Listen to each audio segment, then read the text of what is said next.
your friendly neighborhood PhD. Well, hey, everybody, it's another episode of the TyePod, and I'm really excited today to be joined by photographer Angelea, and she is also an advocate for disability, and I've seen quite a bit of work you've done with photography of people in the disability community. So I think that's such a really cool thing that you're doing, and it's really nice to have you join the episode. Thank you. It's so nice to be here. And it's so great to finally meet you too. So I think we've been connected for a while. Just nice to finally put a face to the name. Definitely. And we're even in the same state and time zone too. So I know.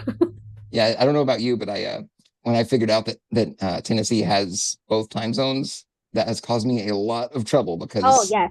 I live 15 minutes from my sister and I'm still an hour difference time zone. So yeah, that's been a whole thing. But no, it'd be great starting out kind of just a little icebreaker type question. Is there a song that either resonates now or maybe it's been kind of a theme song for your whole life? Is there anything that comes to mind on that? Yes, there is one song that comes to mind that's a repetitive song, but it's Brave by Sarah Bareilles. Nice. Yes. I remember that one. Yeah, it's a good one. Yeah. Do you find that you kind of connect to the lyrics a lot as well? Yeah, so brave has always been a really important word for me. I actually have a tattoo of it, and that's the only tattoo I'll ever get. But I think when I was little, every time before I would have surgery, my parents would always say, be brave. And that was like right before the anesthesiologist put me to sleep. But they'd always say, be brave. And then in the adult life, after the surgeries, hopefully I won't have to have any more. But, moving to Nashville by myself without a job or doing anything that scares you, that word brave kind of sticks in your head.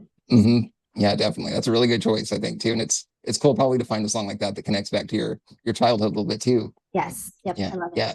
Actually, speaking of kind of surgery and everything, like if you want to give a little bit of detail of your experience kind of in, kind of that medical healthcare space and if you want to talk a little bit about like health and disability too, anywhere you want to go with that. Sure. Absolutely. So I was born with something called VACTERL, and it's an acronym that stands for different organs of the body that are affected. So V is vertebrae. So I have congenital scoliosis that's in the shape of an S. So I had a spinal fusion when I was in 5th grade.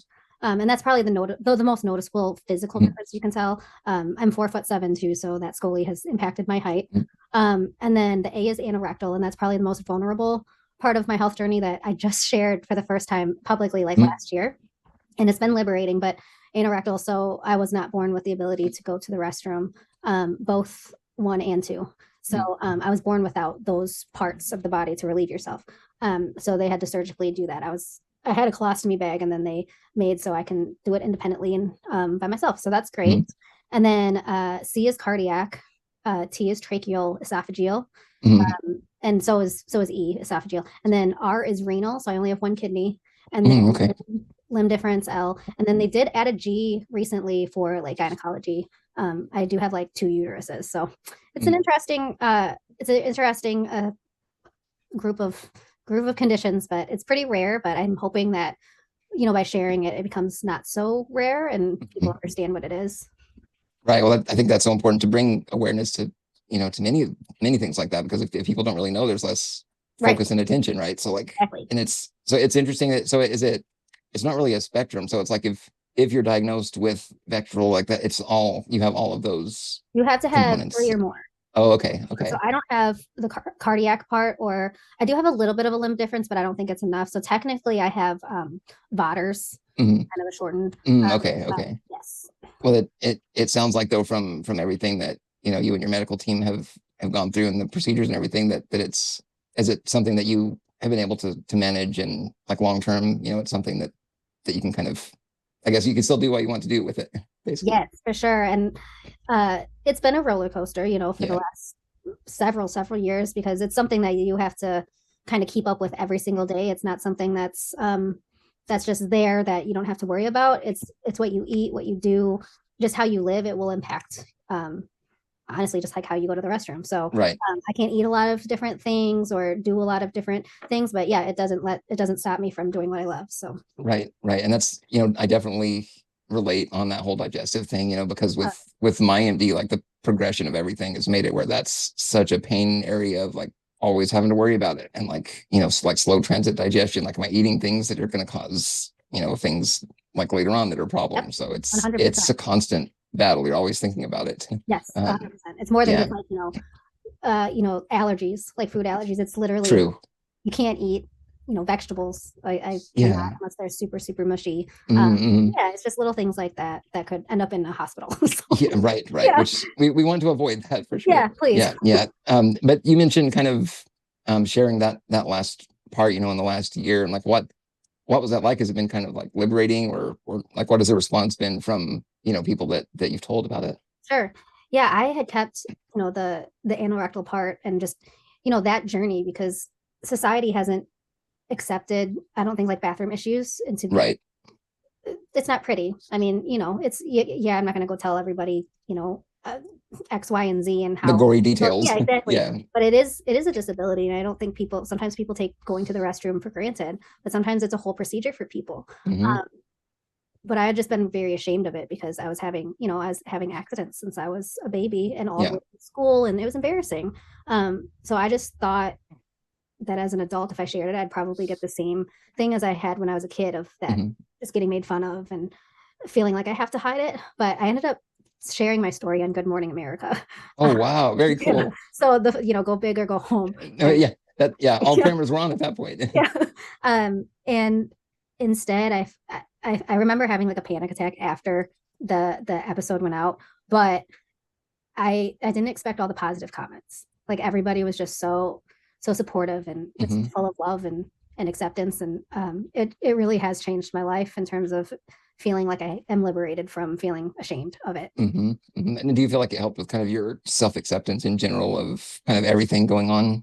Yes, 100%. And I think if you don't fully love yourself 100%, then it's going to show, and your confidence will show for sure. And I think that was the missing part, like I've always come off as a very confident person, but I was hiding something, and that was it. And not that I have to share it with everybody, and I don't have to share all of it, but just that part of my life is out there a little bit more. Honestly, I think that is really important for so many of us, because I definitely had, so many issues with that over the years of like having the independence to, use the restroom and like not just the doorways even, but like how do I transfer onto, a toilet and have that issue. So like I think the awareness that you're bringing is so important there because I think there's many of us that are going through related things, and so you feel less alone, I think, too, when other people share that. 100%. It is, since it is rare and it's not talked about. I mean, it's super vulnerable. So you do feel that isolation.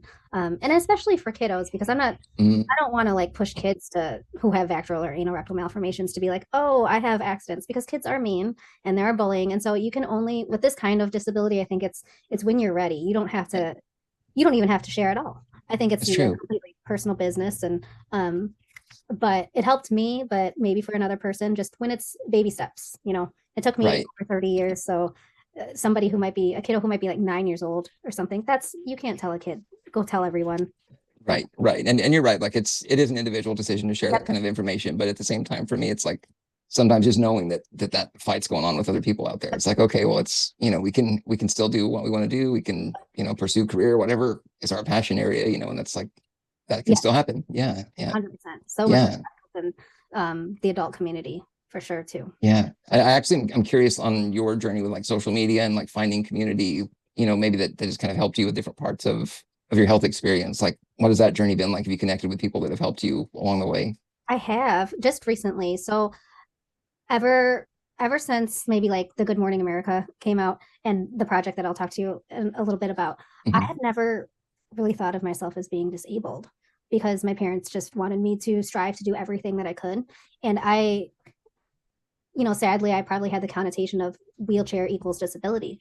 In small towns, when you're growing up, that's all you're exposed to. And then thinking that I didn't have a disability because I was so ashamed of the bathroom stuff. I think I just thought of it not as a disability, it's just something that I need to hide. And so I wasn't really familiar with there was like an actual disability community and social media.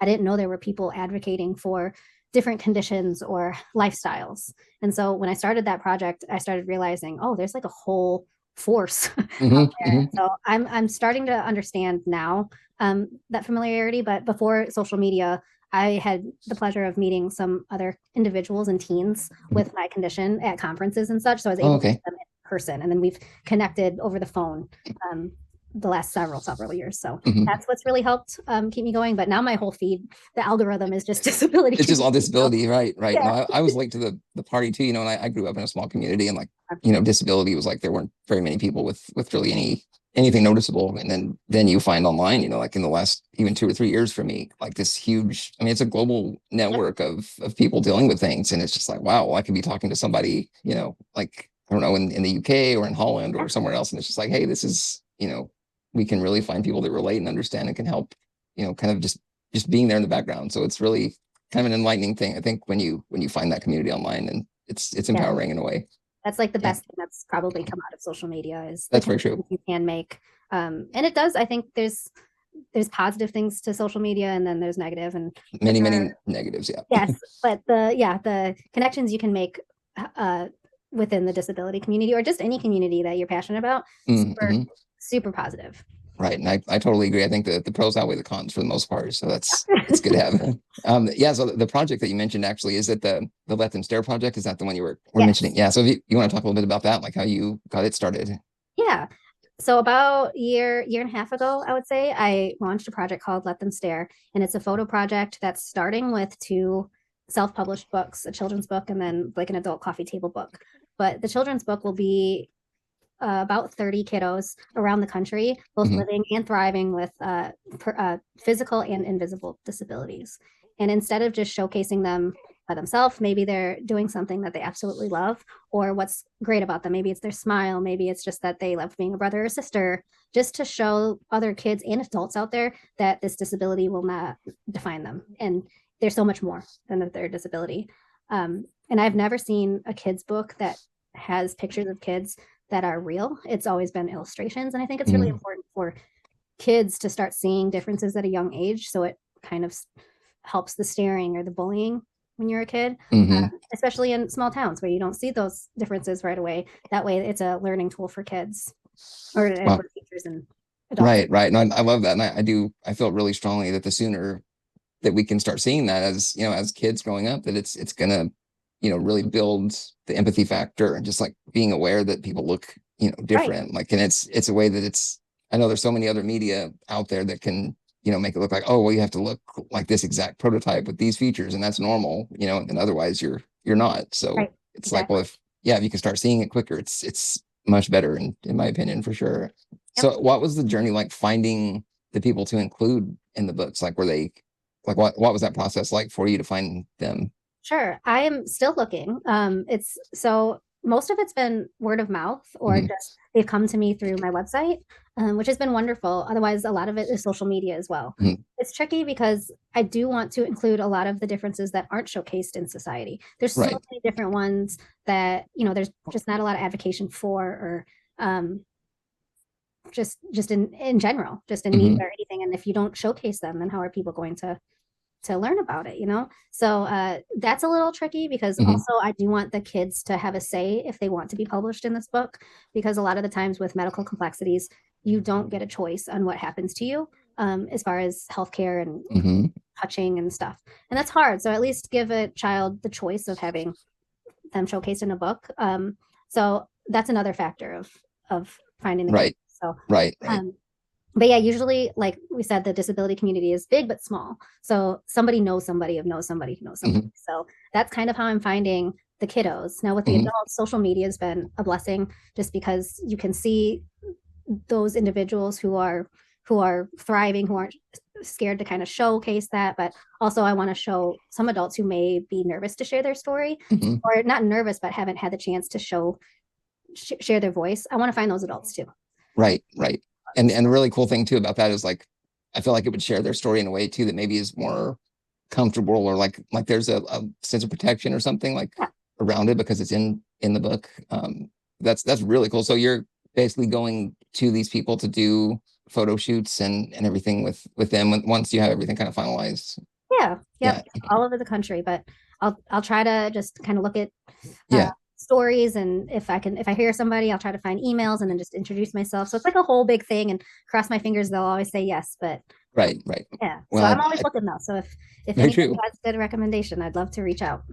Definitely. And I'll share the information, for people that want to maybe be interested in doing that. So thank you. Yeah. What has travel like for you actually been like? Like, are you able to kind of like fly to these different sites, or like, are there any kind of, I don't know, unique challenges that you've had to navigate with doing that? Sure. Yeah. I mean, I think the biggest one just obviously is finances. Mhm. It's expensive to travel all over the place, especially if you're self-publishing it. So I think that's my biggest obstacle. But since I am self-publishing, there's not Mhm. like a set deadline. I'd love to get it done by next year though. So, but that way I can space out the travel a little bit. So um, that's kind of my thought process on it. But Mhm. Mhm. definitely can't just go around the world, just around the Right. country and photograph everyone at once. So I wish. Just jet off to each, yeah, take a Yeah. jet to each place and like, yeah, I know what you mean.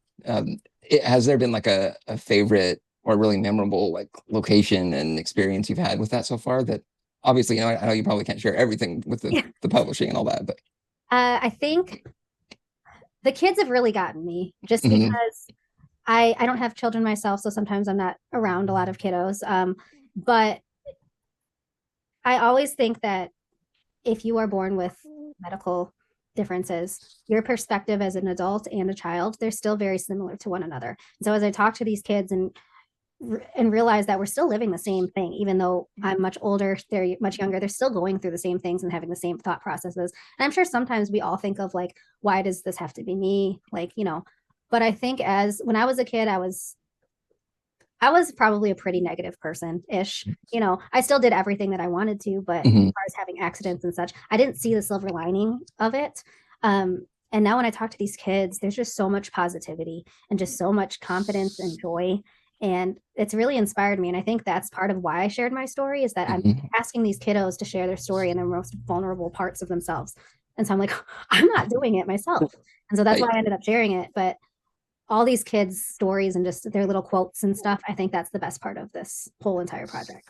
That makes total sense. They have a level of, I guess, like not really caring what anybody else thinks at Right. first, you know, and Yeah. like they can teach us a lot of lessons about how to live with disabilities and kind of like be free of, you know, kind of those stigmas that, you know, people on the outside maybe Yeah. have. But Yeah. well, that sounds really, really interesting to be able to go on a journey like that, you know, and meet so many interesting people too and share their stories. Yeah. That's I really hope cool. this can carry on for the rest of my life. So that's the hope.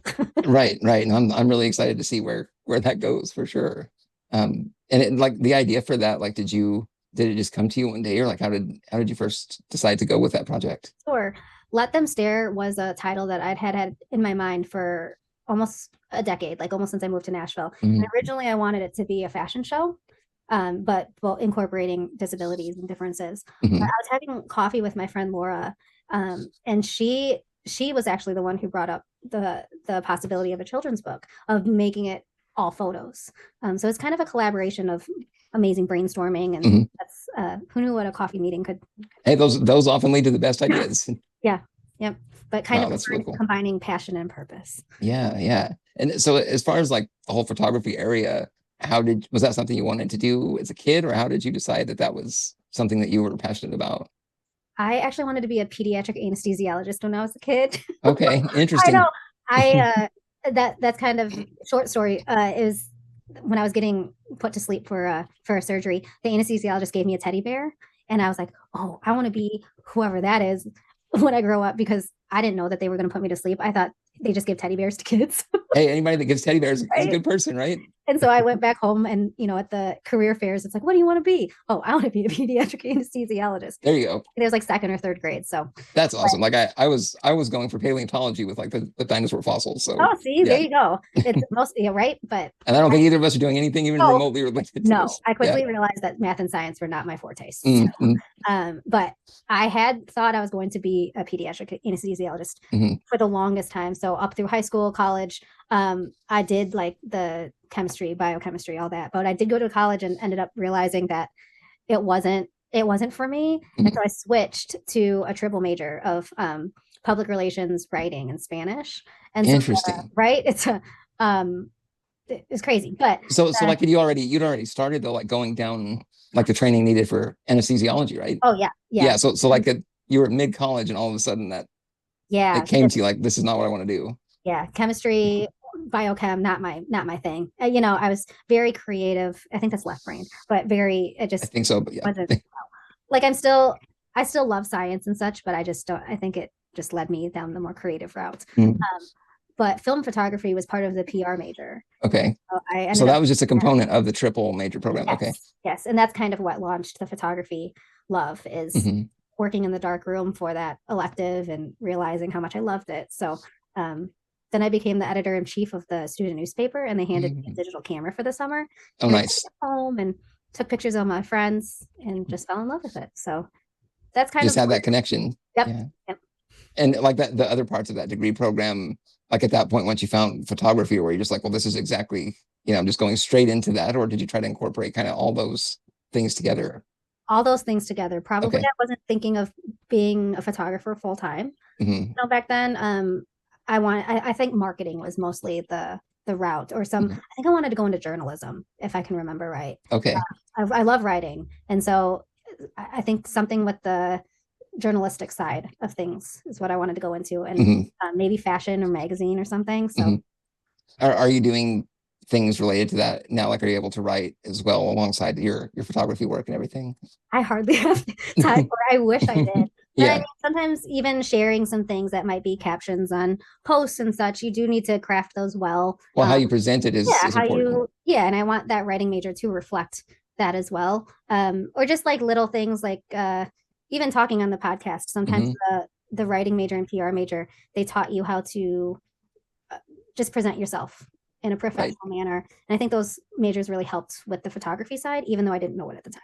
Right. Right. And I will say for me too, the degree program and the major and everything that I got, like you can use bits and pieces of that. It's not like we're forced to, use everything that we've learned. It's more of like a set of skills that I feel like we can apply to wherever our path sort of goes, after college. So that's really cool to see how you've kind of woven, all of those things together into what you're doing now. Yeah, Yeah. it's been fun. I can't believe college was that long ago. Oops. Yep. I was trying to avoid dating things, but yeah. Yeah. Yeah. So where did you go to university? Where did you do your studying? I went to a college in Cedar Rapids, Iowa. Okay. A And small liberal from arts. there, okay, nice. So you moved from there to Nashville or what? Like what happened in Um, between? I grew up in Wisconsin, and then Mhm, I went to college in Cedar Rapids, and then I moved back home for a little bit while mhm. I tried to find a job. And then I moved to Nashville. Okay. And what was finding employment and everything? If you want to talk a little bit about like how you found out what the process was like, because I know even for me looking at once I finished my PhD work and everything, trying to find where you can go after is really a daunting thing, especially with health or disability needs for Yeah, sure. I can remember it was a daunting task, but I right out of college, I worked at Best Buy for a little bit to Mhm. selling camera equipment, and I think they even put me in gaming at one point, and I was like, Oh no, wow, interesting. that's not gonna work. Like at least put me in the camera area. But I've always loved customer service too, and like hospitality, so it was a good first job out of college. Got to meet some friends and such. But Mhm. then I got a job at the local radio station, and it ended up being country. And Nice. so I think that's my love of country music, and the work that I did there launched me to going to Nashville by myself. Nice. So what was, I guess it had to be a little bit challenging realizing like I'm going to pick up, move, alone to the city and then go from there. Like what, I know there were probably anxieties and things. How did you handle all of the uncertainty, I guess, and kind of that new adventure? Oh man, I think it was probably the scariest but most exhilarating time of my life.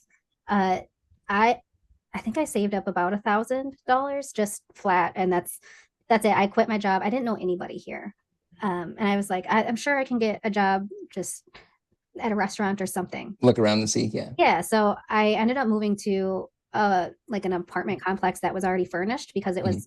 it had college kids around, so it came with a bed and such, and then you had roommates, and I was like, oh, that's perfect, then I don't have to worry about having a bed or and I'll make friends. And it was Yeah. right by MTSU. Oh, okay. I didn't Okay. realize Murfreesboro was a little bit farther away than Nashville. It's, Yeah, it was a you trek. would think that it's right next to it, but it's not. There's a little bit of No, it's a distance. yeah, so I quickly learned that, but uh, I was so scared. I remember breaking out in full body hives like a Mhm. couple days before I was going to leave. And Mhm. I had loved my job at the radio station. Those coworkers were my family. So it was bittersweet, but for some reason, I just had to go. You And felt that drive yeah, kind of to yeah, move. Yeah. Yeah. yeah. Well, it sounds reminiscent, or it reminds me of the story you hear about country musicians in Nashville. Like everybody goes to Nashville to kind of get their start and everything, but you were doing it for, I mean, a different Yeah, career pathway for sure. yep. But it's so were there other things besides country music that made you want to move to that area? Like, what were there other drawing factors? Sure. As a photographer, I think there's a need for collaborating with like the fashion industry and the music industry. I mean, you're working with stylists, you're working with models and such, and you're artists. So I felt like there's an opportunity there to bring that fashion background or love for fashion photography into the music.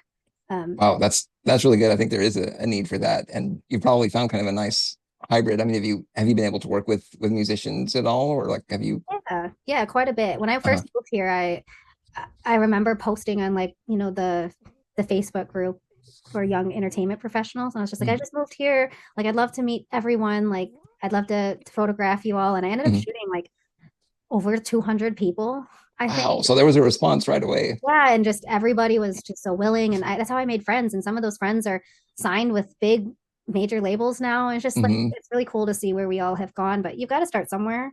And I think it's cool to have the support from when you were 10 years ago to now. So I imagine seeing the different, you know, pathways and everything that you all took is really cool to look back on probably now. Yeah. That's such a cool, like, I don't know, like whole process that you went through. And like, I can imagine, you know, trying to make new connections and friends. And like, so you were able to do that mostly through the people you met at the apartment and then through the Facebook group. And yeah, mostly like, and then I ended up getting a job at the Wild Horse Saloon. It's now category 10, but it's where they did all the line dancing and such. And I think that's where I found friends who are still like family to me. I've always liked working in hospitality because those individuals always just work so hard, and they know what hard work ethic is. And so I always very, very much respect that. And I walked into the Wild Horse. I remember it was pouring rain, and the manager was just like, you know, can I help you? I said, I just moved here from Wisconsin. I don't have a job.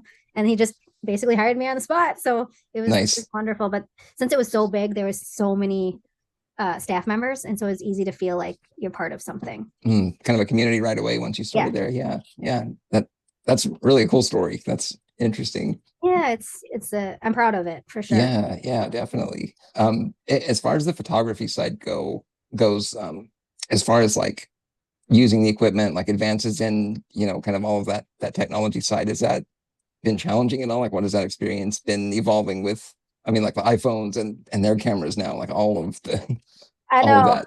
There's so many different ways of capturing media and things now. I hope, you know, cameras still stay a staple and such, but I'm actually really bad at taking iPhone or cell phone photos. I think it's just something different, but I've never considered myself super techie. Like, yes, I am like I know my way around a computer or different things, but a lot of photographers are very technical when it comes to numbers and putting numbers together, and this will equal this. And I think I'm definitely more of a composition artist. So if I see something that's compositionally beautiful or aesthetically pleasing, I think that's what takes a good picture. Sometimes I struggle with, you know, lighting or something that's a little bit more technical, I guess. I'm trying to learn. That's on my bucket list this year, actually.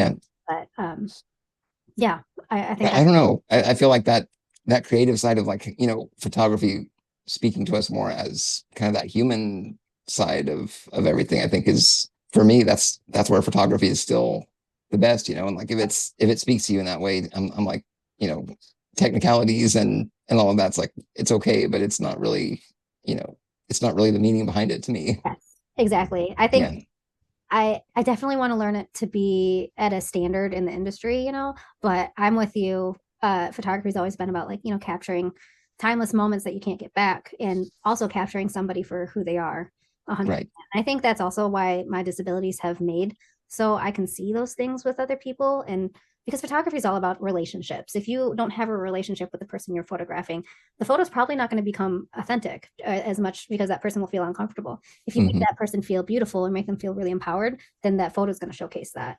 And so I think having the disabilities helps that, because you help them to see that their imperfections are actually great.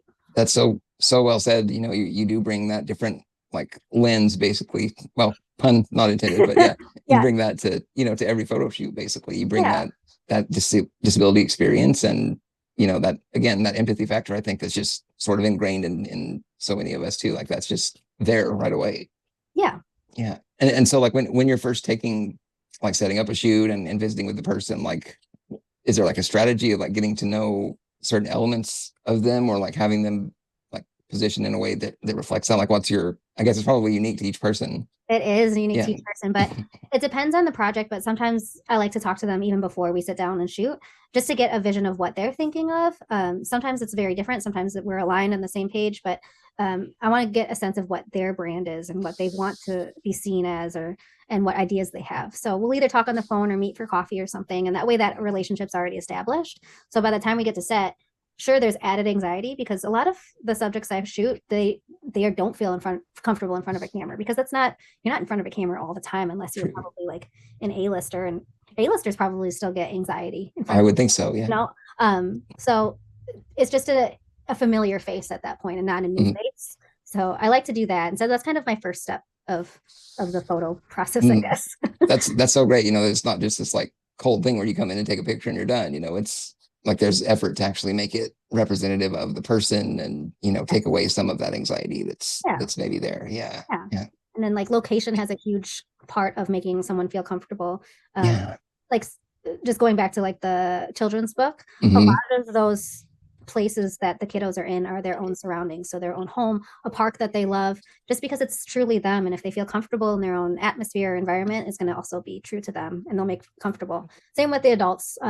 We'll maybe like go shoot in a field if they like very naturey, or if they like more of an urban setting. But rather than sometimes like just a studio environment, it's a little bit more sterile. But it's kind of up to what they're thinking of too. Right. No, like I actually was thinking about, I had my own photos taken professionally. It's been about 2 years now, but that was the first time I'd had anything like that done in probably 15, 20 years, and it was by this river area in the mountains in New Mexico, where I was living. And it was just like, I don't know, it was a little bit empowering, but also just like you felt connected to the environment more, like it was such a really, it was a really cool experience to be able to do that. And, and then looking back now, it's like, you can always kind of remember, that and look back on it as more than just a photo session. It was just kind of a way to connect, I think, with your surroundings.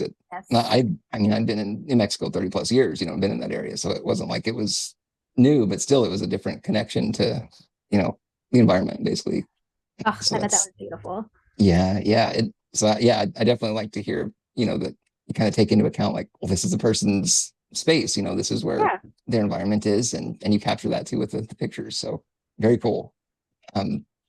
So I was wanting to circle into advocacy kind of a little more as we kind of in this conversation. But what has it been like for you being an advocate, kind of progressing through, sharing? I know we talked about sharing your story, but like now going forward, like what are you motivated, by on the advocacy front and everything? Sure. So I have shifted that I want to spend, the rest of my life doing this. I think it's very important, and it doesn't feel like work. It's just it really truly feels like what I'm supposed to do.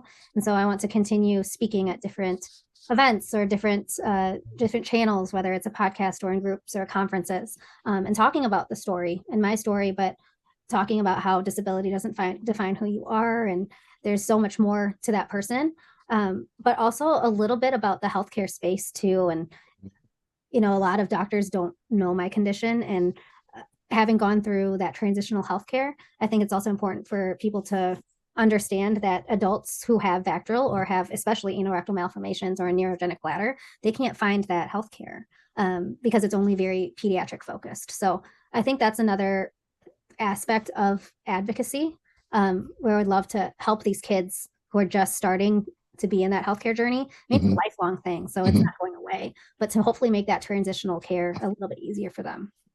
That's a really good point about the pediatric side of things, because even thinking about muscular dystrophy on, my side, like finding doctors beyond pediatrics it's getting better, but it's been a really big challenge, and so like, unless that people know about it, there's not much focus on improving the issue either. So, that's that healthcare journey and figuring out, how to navigate the different doctors and honestly bringing change to the healthcare like procedure itself, like if there's no awareness and no policies being, put in, then that care is not going to happen basically. Right. So yeah. So that's really, I don't know, that's a nice way to blend, your life with what you love to do, and also like bringing awareness to other people too. I mean, there's so many stories out there that, you know, with podcasting, I found too, there's so many voices that need to be amplified, I think. Yes. So Yep. it's really, really nice to see that effort with what you're doing. Oh, well, thank you for letting me share my story on your podcast too. So Yeah, absolutely. Absolutely. And for people that want to reach out and get in touch with you, is Instagram the best way, or your website, or how would you like them to reach out? yeah, for the Let Them Stare project, it's letthemstare.org, or my Instagram is totally fine as well. Angelea Photo, and then angeleaphoto.com as well. Okay, perfect. That sounds great. And kind of final icebreaker, want something coming up soon that you're really looking forward to or excited about? I am starting a whole new chapter of life, actually. So I was laid off from my healthcare position in June, which it's terrifying at the time, and it is still terrifying because I was working about 90 hours a week with my photography to just pay to make sure I have health insurance, and I loved, I really think the healthcare space allowed me to start advocating for myself as healthcare and learning what I need to do as a patient to advocate for myself, basically. But it's not, I found that it wasn't worth working 90 hours a week to just basically do that and then do what I love.